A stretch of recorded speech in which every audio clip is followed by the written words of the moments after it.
Hi guys, welcome to some thoughts on Can an economy survive without corporations? The article I want to talk to you about covers the shift from the traditional common shareholder-owned type of company from the 20th century to a modern and more multi-dimensional approach. It explores the impact of technology and alternative organizational structures and describes the decentralized networks and cooperations between workers that challenge the traditional models and create new environments and new possibilities for the individual. Further, it gives insights on how to act and react in this world of diverse organizations. It pleads that it's up to us how we use the new technologies and not the other way around. We are the ones that are responsible of how this shift shapes our economy and society. So let's dive deep into the arguments. I'm shortly going to explain the previous situation on corporations in our economy, continue with reasons for the current change, and end with highlighting the importance of our awareness and our responsibility. The shareholder-oriented approach has been around for a long time, and the mentioned shift opens new paths, new opportunities, and is more adapted to human needs. Concepts like this have the purpose of distributing the profits of companies to often already wealthy people. The consequence is that the money is not as often used for investments in the company or pushing down prices down for the customers, which are originally responsible for the success of the company, but let's take that aside. When these firms evolved in the US during World War I, they were exactly what was needed at that time, because the companies needed capital, which its need could be fulfilled by selling stocks. So the focus of this article obviously lies on the system of the US, because the idea of one best way and that it is a single choice challenge on how to organize economy is widely spread there in the US. So far the organizational structures have been characterized by high transaction costs and public corporations. The digital transformation causes enormous changes in this field. One thing that needs to be mentioned is that there always have been alternatives, but especially in the US and the Western world, shareholder-owned corporations have been dominant and interpreted as the default mode. Here I also have to add a personal comment, because for me it was especially interesting how traditional corporations are challenged and no longer the default mode, because it reminds me of the feminist movement that also challenges power structures. And one more concept that helps to understand the circumstance is the comparative institutionalism of varieties of capitalism. It describes how economy-level institutions shape organizations. So this means that the whole society and systems that we live in influence the ideal form of organizational structure. So for example, in Germany, family businesses thrive, and in the US, as already mentioned, the systems favor shareholder-owned companies. So for example, the Americans often invest in the 401k plan due to the poor social systems and the stock market, which further supports this system. But for example, in Europe, this isn't even relevant, because healthcare insurances are managed differently here.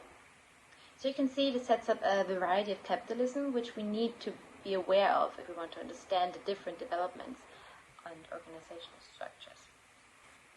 For example, in the US, if shareholder-owned companies act against their system and, for example, raise wages or create more jobs and invest in the company, instead of distributing the profits on the shareholders, this leads to a lower ranking and a worse performance on the stock market.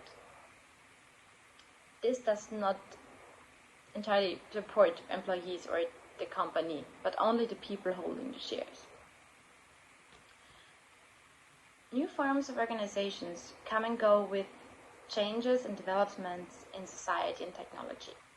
During the digital transformation, there is a radical change which affects every area of our lives. Therefore, also the economy and the institutions and firms and their structure. So the reasons for the latest developments lie mainly in the digital transformation and the developed technology.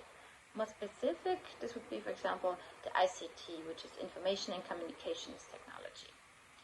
This technology leads to a significant reduction of organizational costs. With it, the transaction cost declines.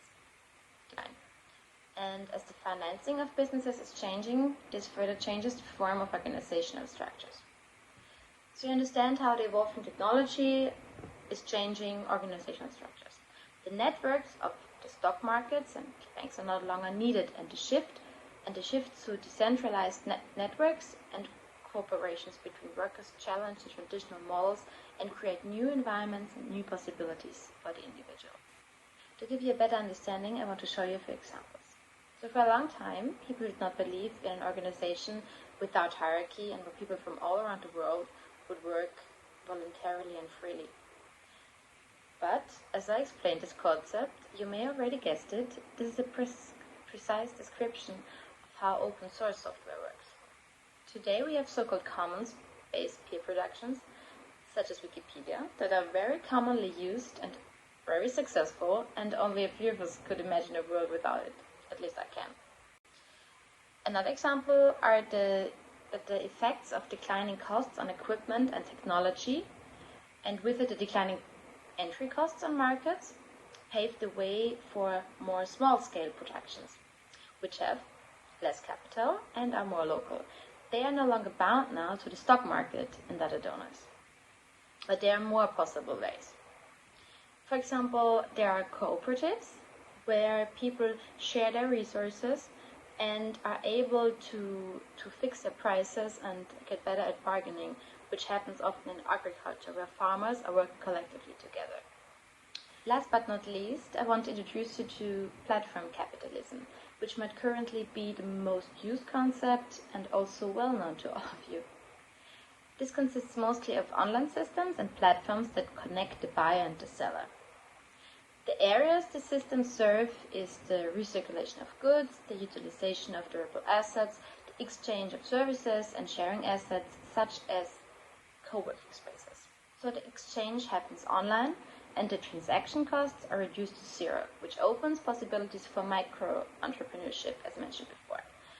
Very famous examples for this are Uber or Airbnb, but there are many more. So, all in all, we recognize that more people have the same possibilities and access to a lot of tools so that entry costs are reduced and the number of jobs are not exclusive anymore. On the whole, the article says that we should break habits and try not to be bound and blinded by our own experience and what everybody tells us, right? And expand our knowledge to alternative markets and learn that there should be no such thing as a default mode, as the world is too big and too diverse for that. It is crucial that we are aware of these changes in our environment and society, as we are the ones deciding where we want to go and how we use these enormous possibilities and new powers as individuals over the way that the economy is organized. So you see, it is up to us how we use the new technologies and not the other way around. Thank you for coming. I hope to see you soon.